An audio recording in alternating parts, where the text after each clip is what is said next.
नमस्कार। मैं दिल्ली से गुलशन पहुंचा फाइट फॉर जुडिशल रिफॉर्म से। जैसा कि आप जानते हैं कि हमारी कोशिश हो रही है कि देश की सभी अदालतों के अंदर ऑडियो वीडियो रिकॉर्डिंग हो। उसके लिए आज हम आए थे दिल्ली के हाई कोर्ट के अंदर। तो यहाँ हमें मिले हैं एडवोकेट श्री संदीप कुमार जी। इस पर अपने विचार रखेंगे और साथ में कॉलेजियम के ऊपर अपनी बात कहेंगे कि क्या होना चाहिए हमारे देश के अंदर रिफॉर्म के हिसाब से।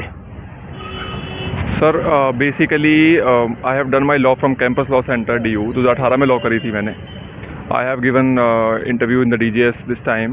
पहले भी अपेयर हुआ मैं इंटरव्यू में। इंटरव्यू वॉज कंडक्टेड ऑन 28 4 को रिज़ल्ट आया और 14 को जो ये रिकवरी दिल्ली में हुई एक जज के घर से, तो 14 को वो रिकवरी होती है। I am very doubtful that maybe that money also belong to that particular interview thing. Sir on collegium I would like to definitely present my views and I would like to say कि collegium में of course judicial interference तो है ही है। सरकार अपना interference मांग रही है। NJAC जो पहले आया था, now they are trying to revive it. I personally believe that NJAC will even complicate the problems. Collegium system is a right system provided जो भी जजेस नीचे से अपॉइंट हो रहे हैं वो टेस्ट दे के आ रहे हैं। जो MM अपॉइंट हो रहे हैं या फिर जो हायर जुडिशरी में सेशन जजेस अपॉइंट हो रहे हैं, वो सब के सब टेस्ट क्लियर करने के बाद they are getting appointed. I think जैसे IPS के साथ होता है, IPS आप जब लगते हैं तो आप लोवेस्ट रैंक पे लगते हैं, then you reach IAS IPS, then you reach on the secretary and the cabinet secretary level. Same thing should happen with the collegium system as well. The collegium, instead of selecting judges from outside the judiciary, they should only select people जो नीचे से बन के आए हैं। शायद अगर उनकी आप उसके हिसाब से सेलेक्ट करेंगे, उनकी काबिलियत के हिसाब से उनको सेलेक्ट करेंगे, तो शायद नीचे वाली जुडिशरी भी कम करप्ट होगी, क्योंकि instead of focusing on corruption they will focus on their promotion.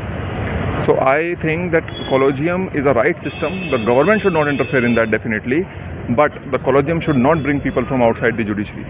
क्योंकि फिर उसमें भाई भतीजावाद होता है, फिर उसमें वो अपने घर वालों को लेके आते हैं, फिर उसमें वो एक जज दूसरे जज के बेटे को अपॉइंट कर रहा है, वो उसको अपॉइंट कर रहा है। वो हुआ अभी थोड़े दिनों पहले, ट्विटर पे बड़ी चर्चा रही उसकी। तो मुझे लगता है कि अगर आप सिर्फ जुडिशल जो लोग ऑलरेडी जुडिशरी में सर्विंग हैं, नीचे वाले उन पे ट्रायल कोर्ट्स में, अगर आप उनको ही ऊपर लेके जाएं सुप्रीम कोर्ट तक, तो जो करप्शन का जो एक बहुत बड़ा वो है और अभी भी जो सामने भी आया है, वो नीचे भी कम किया जा सकता है और ऊपर भी कम किया जा सकता है। So judicial reforms are definitely required in the country, and this is basically what I believe should happen in the collegium system. This is how they should appoint judges and not bringing people from outside the judiciary. Thank you. Sir जैसा कि आपने बात रखी है आपने collegium के ऊपर, आपने तो कॉलेजियम के ऊपर बहुत टाइम से ये बात चलती आ रही है कि अंकल जजेस किया जाता है। इसको मतलब कि नेपोटिज्म इसमें काफ़ी होता है और ये कहना मैं प्रूफ भी हो चुका है और कहीं के पास डाटा भी है। इस टाइम डाटा इससे मेरे माइंड में ही नहीं है, लेकिन उसके कहना मैं एक ऑफिस पड़ी है मेरे पास, मुंबई के कुछ लोग एडवोकेट्स हैं जो इस पर काफ़ी काम कर रहे हैं। तो कॉलेजियम के अंदर एक सबसे ड्रॉबैक ये भी है कि कहना मैं कि जस्ट लाइक एक हिडन है बिल्कुल, कि उसमें क्या हो रहा है वो ओपन नहीं है। तो उसमें ओपन के बारे में क्या करना चाहेंगे कि ट्रांसपेरेंसी उसमें कैसे आएगी? सर कॉलेजियम सिस्टम देखिए, अगर हम उसमें जाएं कि अगर हम NJAC को रिवाइव करते हैं और उसमें हम गवर्नमेंट का हाथ मांगते हैं, और गवर्नमेंट, और आप हमें नहीं लगता कि गवर्नमेंट भी कोई बहुत फेयर तरीके से उसको डील करेगी, क्योंकि गवर्नमेंट, अब कांग्रेस गवर्नमेंट आएगी तो वो अपने हिसाब से डील करेगी, BJP है तो वो अपने हिसाब से अपने लोगों को बिठाएगी। तो ये भाई भतीजावाद चलता ही रहेगा सर। इसको डील करने का एक जो बेसिक तरीका मेरे को समझ में आता है, ट्रांसपेरेंसी लाने का जो बेसिक तरीका मेरे को समझ में आता है कि what ever the report the collegium is preparing, जो भी IB की रिपोर्ट लोगों की मंगाई जाती है या फिर जो और भी कोई रिपोर्ट्स मंगाई जाती हैं, they should all be uploaded on the supreme court website. जैसे इन्होंने अभी इसको अपलोड किया, जो ये इंसिडेंट हुआ दिल्ली के अंदर, इन लोगों ने अपलोड किया उसको, तो it was a very good move.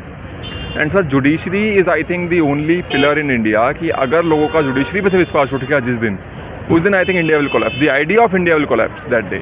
क्योंकि आज भी जब किसी को प्रॉब्लम होती है, the first thing that they say is that I will see you in court, because we believe in courts. But because of this incident that are happening and because of the questions that are being raised on the collegium system, I think that to shut everybody's mouth, all the reports of the IB, all the reports of the meeting that are held between those 5 judges, they should be made public, they should be uploaded on the Supreme Court website, and they should be given to every single person who wants to see them. This is how we can actually go and see कि किस तरह से उन लोगों की appointment हुई, क्यों appointment हुई, क्यों एक बच्चे को दूसरे बच्चे के, या एक किसी जज के बच्चे को एक रैंडम आदमी से क्यों उसको ऊपर रखा गया, उसको डिस्कशन की सारी डिटेल्स को आई थिंक उन लोगों को सुप्रीम कोर्ट वेबसाइट पर पब्लिश करना चाहिए। अब भी सर जैसे आपने कहा कि जुडिशियल सिस्टम पे होगा, फिर फेस खत्म होगा तो हमारा इंडिया कोलैप्स हो जाएगा, इंडिया खत्म हो जाएगा हमारा। लेकिन सॉरी टू से मैं इस बात में कहना चाहूँगा कि आज की डेट के अंदर आदमी अब इस बात को नहीं कहता कि मैं जुडिशरी के अंदर जाऊँगा तो मेरे को जस्टिस मिल जाएगा। आदमी अब जो अपराधी कहता है कि जो करना है कर ले, जा कोर्ट चला जा, क्योंकि अब आज की डेट में क्या हो चुका है, न्याय नहीं मिल रहा। यहाँ पे डेट्स मिल रही हैं 10 साल 20 साल बाद अगर आपको ऑर्डर मिला अभी आपके फेवर का तो वो जस्टिस नहीं कहा जाता उसको। तो इस हिसाब, और दूसरी बात आपने कही कि क्या नाम है, कॉलेजियम के लिए सरकार का इंटरफेयर नहीं होना चाहिए। जो छोटी कोर्ट्स हैं वहाँ पे क्या नाम है, जज अपने टेस्ट दे के आते हैं, एग्ज़ाम दे के आते हैं, लेकिन आज के डेट में कम से कम 26,000 जज इसी तरह जुडिशरी के अंदर बैठे हुए हैं। पर फिर क्यों नहीं उसके अंदर ट्रांसपेरेंसी आ पा रही, क्यों नहीं वहाँ पर जस्टिस मिल पा रहा? वहाँ पे तो कोई क्या नाम है कॉलेजियम सिस्टम है भी नहीं। तो इसीलिए रिफॉर्म के मामले में कई सी बातें, कॉलेजियम सिस्टम जो काम करता है ऊपर के जजेस में काम करता है सिर्फ, पर SDM कोर्ट, SCM कोर्ट, छोटी कोर्ट्स, डिस्ट्रिक्ट कोर्ट्स, इसके अंदर कहीं काम नहीं कर रहा, लेकिन फिर भी जस्टिस नहीं मिल रहा। सर देखिए, हर चीज़ को जुडिशरी पे ब्लेम करना भी एक गलत है मुझे लगता है, क्योंकि एक तो पॉपुलेशन देश की बहुत है, हमें इंफ्रास्ट्रक्चर पे हमने ज़ीरो वर्क किया हुआ है। एक जज की अगर आप रेशो उठा के देखें तो शायद उस पर 30 या 40 लोगों का हिसाब किताब बैठता है, और शायद उससे फालतू भी, मतलब I am not sure about the data जो भी है। तो एवरीथिंग ब्लेमिंग ऑन अ जज इज़ नॉट राइट कि वो काम नहीं कर रहा है। देखिए, मुझे लगता है कि जितने भी ट्रायल कोर्ट्स नीचे हैं उनके अंदर काम तो हो रहा है, लेकिन प्रॉब्लम ये है कि जो पेंडेंसी है वो इतनी हाई है कि अगर आप एक आदमी को बोलो कि वो दिन में 50,000 सिटअप्स करे, वो नहीं कर पाएगा, उसकी कैपेसिटी ही नहीं। तो उसका जो इलाज है वो गवर्नमेंट के पास है, इंफ्रास्ट्रक्चर। दूसरी बात सर ने कही कि नीचे कॉलेजियम नहीं है, ऊपर कॉलेजियम है। आप उस बात पे एक बार जाइए कि ऊपर जो कॉलेजियम है, क्वेश्चन भी उसी के ऊपर उठता है। कभी भी नीचे वाली जजों की अपॉइंटमेंट के ऊपर आपने क्वेश्चन उठते हुए नहीं देखे होंगे, क्योंकि वो लोग टेस्ट को पास करके आते हैं। टेस्ट कंडक्ट किया जाता है, बाकायदा एक कंपटीशन एग्ज़ाम है, उसमें आप अपीयर होइए, उसमें आप एग्ज़ाम क्लियर करिए, फिर क्लियरिंग द एग्ज़ाम आप सेलेक्ट हो जाएंगे। उसमें हर किसी को फेयर कंपटीशन मिलता है, चाहे वो जज का बेटा है या वो चपरासी का बेटा है। उस फेयर कंपटीशन को आप चैलेंज नहीं कर सकते, लेकिन कॉलेजियम सिस्टम में अगर आप ऊपर जाएंगे तो वहाँ फेयर सिस्टम नहीं है। वहाँ जज के बेटे को प्रिविलेज है, वहाँ पे जज के भतीजे को प्रिविलेज है, लेकिन वहाँ चपरासी के बेटे को प्रिविलेज नहीं है। जैसे कि कहना मैं जितना थोड़ा बहुत मेरे को पता है कि US के अंदर क्या है कि वहाँ पे 80% जज होते हैं। जिस तरह यहाँ पे क्या नाम है जजेस नेता को वोटिंग किया करके इलेक्ट किया जाता है, उस तरह वहाँ पे किया जाता है। शायद मैं अगर सही हूँ तो तो क्यों नहीं कोई ऐसा सिस्टम या फिर कोई ज्यूरी सिस्टम यहाँ पे अपॉइंट किया जाता कि ट्रांसपेरेंसी थोड़ी बड़े, लोगों का फेथ आप माने या ना माने पर लोगों का फेथ तो कम हो रहा है। तभी लोग आज डेट में पुलिस के पास जाने से पहले 100 बार इनजस्टिस सहन करते हैं, तब जाके कहीं बहुत जरूरी होता तो वहाँ जाते हैं। कोर्ट्स के आने के बाद भी कहते हैं कि मैंने पैसा खर्च किया पर जस्टिस नहीं मिल रहा मेरे को, तो फेथ तो कम हो रहा है। सर US का सिस्टम वोटिंग से भी, अगर हम आप एक उस चीज़ को भी आप समझिए कि अगर हम एक बहुत पॉपुलिस्ट जज को अपॉइंट करेंगे, अगर हम बोलेंगे कि क्या कहते हैं कि आप जज को वोटिंग से अपॉइंट करिए, और वो तो फिर वो जज का जो जजमेंट देने का स्टाइल है वो चेंज हो जाएगा। He will become a populist जज। Instead of favouring the justice he will start favouring the opinion of the public, कि जिस ओपिनियन से उनको पब्लिक की वोट्स मिलेंगी वो उस ओपिनियन को फेवर करेंगे बजाय फेवर करने के जस्टिस को। तो वो आई डोंट थिंक इंडिया में वो वाला सिस्टम चल सकता है। लेकिन ट्रांसपेरेंसी 100% रिक्वायर्ड। जैसा सर ने बोला अभी कि लोगों का विश्वास उठ रहा है, I totally agree with that. इस तरह के इंसिडेंट अगर सामने आएंगे तो विश्वास उठेगा, लेकिन आज भी इतना अगर विश्वास कम्प्लीटली उठ चुका होता तो शायद मैं इंटरव्यू नहीं दे रहा होता, शायद इन सड़कों पे कैओस होता और मैं यहाँ एक आम रिबेलियन हो चुका होता, और मतलब बुरा हाल हो चुका होता इस देश का। विश्वास है, हम लोग भी इस प्रोफेशन में हैं, हम लोगों को भी विश्वास है, क्योंकि मुझे पर्सनली आई बिलीव कि अगर एक दुनिया का सबसे करप्ट जज भी है तो भी वो हर केस में पैसे नहीं लेता होगा। वो भी आई थिंक 1%, 2%, 5% केसेस में उन्होंने लिए भी होंगे तो वो उनका मैटर ऑफ इंक्वायरी है। लेकिन इन तरह के इंसिडेंट अगर सामने लगातार आते रहेंगे, या फिर एक रिपोर्ट्स लगातार बाहर आती रहेंगी कि देखिए जज का बेटा जज बन गया, देखिए जज का भतीजा जज बन गया, तो डेफिनेटली क्वेश्चंस उठेंगे।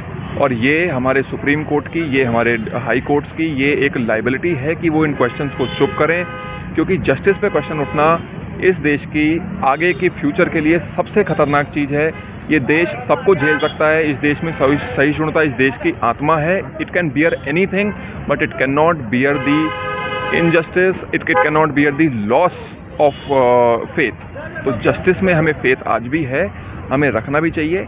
सुप्रीम कोर्ट, आई पर्सनली बिलीव कि सुप्रीम कोर्ट इसमें कुछ ना कुछ, इस मैटर में तो खासकर कुछ ना कुछ बहुत बड़ा होएगा, एक रिफॉर्म ज़रूर आएगा। और अगर सुप्रीम कोर्ट ऐसा नहीं करती है तो डेफिनेटली फेथ सेटर आज भी है, और वो उसको मेरे को लगता है वो और थोड़ा ज़्यादा भी हो जाएगा। तो I from this channel I pray to the supreme court that sir please do something about it, do something about us, do something about this country, because you are appointed for that post only because you had that caliber, and you are bound to do something to restore the faith in the people. धन्यवाद sir आपका। पर sir अंत में sir आपसे एक बात पूछना चाहूँगा कि जैसे आप जानते हैं कि हमारी मुहिम चल रही है देश के अंदर ऑडियो वीडियो रिकॉर्डिंग की। देश सिर्फ पूरी दिल्ली नहीं है, मुंबई नहीं, मद्रास नहीं है, तो गांव, छोटे गांव भी हैं, आदिवासी एरिया भी हैं। तो आपके हिसाब से क्या उसके अंदर कुछ बेनिफिट्स क्या होगा? सर जस्टिस देखिए बिल्कुल ग्रास रूट तक पहुंचना चाहिए। उसके लिए आई थिंक कि कुछ स्टेप्स हैं जो जैसे नए लॉज जो अभी आए, उन्होंने बोला कि आप कहीं से भी रिकॉर्डिंग करवा सकते हैं अपनी एविडेंसेस की। एक विटनेस को ज़रूरी नहीं है वो कोर्ट आए। तो रिफॉर्म धीरे धीरे हो रहे हैं, वो चाहे हमारा लेजिस्लेचर करे, चाहे वो हमारी जुडिशरी करे। और जो आप लोगों की मुहिम है, मैं मतलब उसकी सराहना करना चाहूँगा, क्योंकि ये बहुत एक ज़रूरी है। हो सकता है हमारे आपके इस चैनल को शायद सुप्रीम कोर्ट के जजेस सुनते हों, हाई कोर्ट के जजेस सुनते हों, तो वो एक बहुत अच्छी चीज़ है। अगर इस तरह की मुहिम चलाना, आई थिंक और लोगों को भी इंकरेजमेंट मिलता है इस चीज़ से, और आई थिंक और लोग भी सामने आएंगे अगर पब्लिक वॉइस उठेगी, तो मुझे नहीं लगता कि कोई भी कारण है कि या तो हमारा लेजिस्लेचर या हमारी जुडिशरी उस पर वर्क ना करे। एक काम होगा, एक अच्छा काम होगा, एक पॉजिटिव काम होगा, ये हमारी आशा है हमेशा। और आपने कहा सर जैसे दिल्ली ही देश नहीं है, I definitely agree with this, लेकिन सर आग तो दिल्ली में ही लगी है। ये आग, अगर आग कहीं और लगी होती तो शायद वो फिर चपेटे में आ जाते। तो जहाँ आग लगी अभी तो उसी की बात चल रही है, और उसी की वजह से हम और आप यहाँ खड़े हैं। तो आई डेफिनेटली बिलीव कि एक चेंज की तो रिक्वायरमेंट है। फेथ कहीं ना कहीं शटर हुआ है, लेकिन आई ऑल्सो थिंक कि सुप्रीम कोर्ट उस फेथ को दोबारा से रिस्टोर करने में कामयाब होएगा।